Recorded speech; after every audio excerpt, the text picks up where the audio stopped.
नमस्कार सभी पेंशन धारकों का स्वागत है एक बार फिर से। आज की यह आवाज सीधे आपके हक, आपके सम्मान और आपके भविष्य से जुड़ी हुई है। दोस्तों, इस वक्त देश के करोड़ों पेंशन धारकों के लिए जो खबर सामने आई है वह सिर्फ एक अपडेट नहीं है, बल्कि वह उम्मीद है, वह राहत है, वह सुकून है जिसका इंतजार आप वर्षों से करते आ रहे थे। आज की यह जानकारी आपके दिल को छूने वाली है, क्योंकि आज जो कहा जा रहा है वह सिर्फ कागजों की बात नहीं है, बिल्कुल आपकी जिंदगी से जुड़ा हुआ विषय है। जी हां दोस्तों, इस समय पेंशन धारकों के लिए बहुत बड़ी और बेहद महत्वपूर्ण खबर निकलकर सामने आ चुकी है। ब्रेकिंग न्यूज के तौर पर यह खबर हर तरफ चर्चा में है। अब हर महीने पेंशन धारकों को 7,500 रुपए मिलने की बात सामने आई है। सुनने में यह एक आंकड़ा लग सकता है, लेकिन जिसने पूरी जिंदगी मेहनत की है, जिसने अपने जवान साल नौकरी में निकाल दिए, उसके लिए यह रकम सिर्फ पैसा नहीं है, यह आत्मसम्मान है। दोस्तों, कर्मचारी भविष्य निधि संगठन की तरफ से पेंशन को लेकर एक बड़ा अपडेट सामने आया है।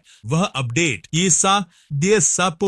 जिसके लिए आप अदालतों की ओर देखते रहे, सरकार से उम्मीद लगाते रहे और लगातार आवाज उठाते रहे। 36 महीने के नियम में राहत की बात सामने आई है और इसके साथ ही हर महीने 7,500 रुपए पेंशन मिलने की चर्चा ने पेंशन धारकों के बीच एक नई ऊर्जा भर दी है। कर्मचारी भविष्य निधि संगठन, जिसे हम ईपीएफओ के नाम से जानते हैं, उसकी पेंशन योजना को लेकर अब तस्वीर साफ होती नजर आ रही है। लंबे समय से जिस 7,500 रुपए की न्यूनतम पेंशन की मांग उठाई जा रही थी, वह मांग अब एक ठोस दिशा में बढ़ती हुई दिखाई दे रही है। इसी वजह से दोस्तों, आज का यह वीडियो बेहद जरूरी है और हम आप सभी से निवेदन करते हैं कि इसे शुरुआत से लेकर अंत तक ध्यान से जरूर देखें। अगर आप पहली बार यहां आए हैं तो सब्सक्राइब करना बिल्कुल न भूलें, क्योंकि यहां बात होती है आपके हक की, आपके अधिकार की और आपकी आवाज की। दोस्तों, आज हम न सिर्फ इस बड़ी खबर पर बात करेंगे, बल्कि उस अगली बड़ी खबर पर भी विस्तार से चर्चा करेंगे जिसने पेंशन धारकों के बीच एक नई उम्मीद जगा दी है। ईपीएस 95 पेंशन योजना को लेकर साल 2026 का अब तक का सबसे बड़ा अपडेट सामने आया है।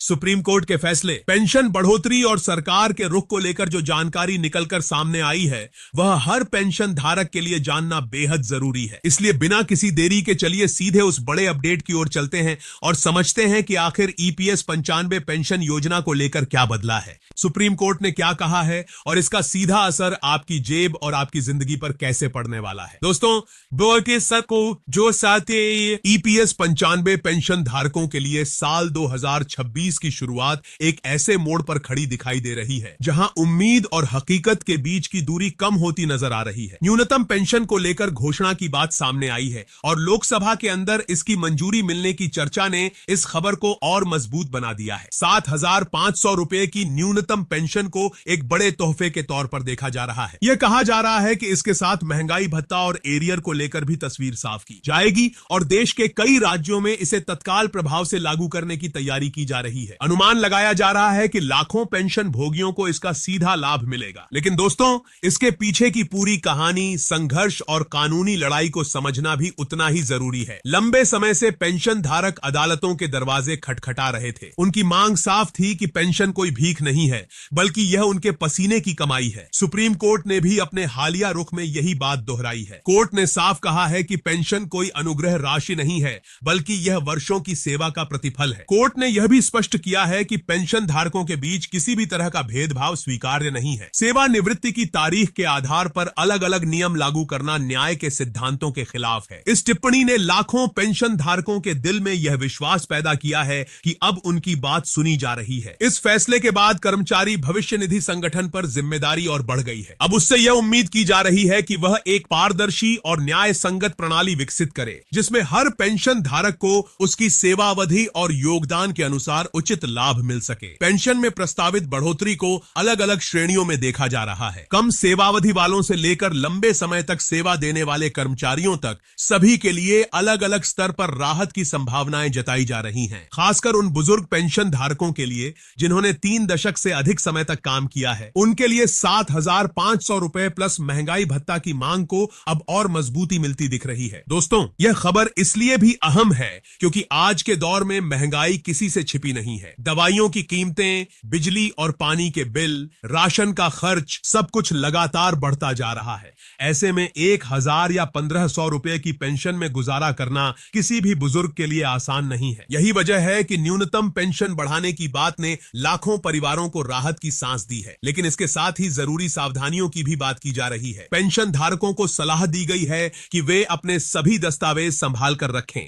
सेवावधि से जुड़े प्रमाण, पेंशन स्लिप और योगदान से संबंधित कागजात व्यवस्थित रखें ताकि सत्यापन की प्रक्रिया में किसी तरह की परेशानी न हो। दोस्तों, अब अगली बड़ी खबर की ओर चलते हैं जो उतनी ही अहम है जितनी पहली। कर्मचारी भविष्य निधि संगठन की पेंशन योजना को लेकर एक और ब्रेकिंग अपडेट सामने आया है। चर्चा यह है कि अब हर महीने 60,500 रुपए तक की पेंशन मिलने की संभावनाएं भी खुल रही हैं। 36 महीने के नियम में दी गई राहत ने उन लोगों के लिए दरवाजे खोल दिए हैं जो लंबे समय से रिकॉर्ड सुधार और दस्तावेजों की वजह से परेशान थे। पहले यह नियम इतना सख्त था कि थोड़ी सी देरी या गलती के कारण दावा खारिज कर दिया जाता था। सबसे ज्यादा नुकसान बुजुर्ग पेंशन धारकों को ही उठाना पड़ता था। लेकिन नए बदलावों के बाद अब देरी से किए गए दावे भी स्वीकार किए जाएंगे और रिकॉर्ड सुधार में समय की बाधा नहीं बनेगी। इसी के साथ न्यूनतम पेंशन को 7,500 रुपए करने की बात ने पूरे पेंशन सिस्टम की दिशा बदलने का संकेत दिया है। पहले जो पेंशन राशि महंगाई के सामने बहुत छोटी पड़ जाती थी, अब उसमें कुछ संतुलन आने की उम्मीद की जा रही है। सरकार और कर्मचारी भविष्य निधि संगठन का यह कदम पेंशन धारकों के जीवन स्तर को बेहतर बनाने की दिशा में एक जरूरी प्रयास माना जा रहा है। बुजुर्गों के लिए यह सिर्फ आर्थिक राहत नहीं है, बल्कि यह मानसिक सुकून भी है कि अब उन्हें हर महीने खर्चों को लेकर इतनी चिंता नहीं करनी पड़ेगी। दोस्तों, अब उस मुद्दे पर आते हैं जिस पर पेंशन धारकों की नजरें सबसे ज्यादा टिकी हुई हैं। महंगाई भत्ता यानी डीए बोनस। बढ़ती महंगाई के इस दौर में डीए बोनस किसी वरदान से कम नहीं है। दवाइयों का खर्च, अस्पताल के बिल, रोजमर्रा की जरूरतें, इन सब के बीच डीए बोनस पेंशन धारकों के लिए एक जीवन रेखा बन सकता है। यही वजह है कि यह सुझाव दिया गया है कि पेंशन को सीधे महंगाई दर से जोड़ा जाए ताकि हर कुछ महीनों में पेंशन अपने आप बढ़ती रहे।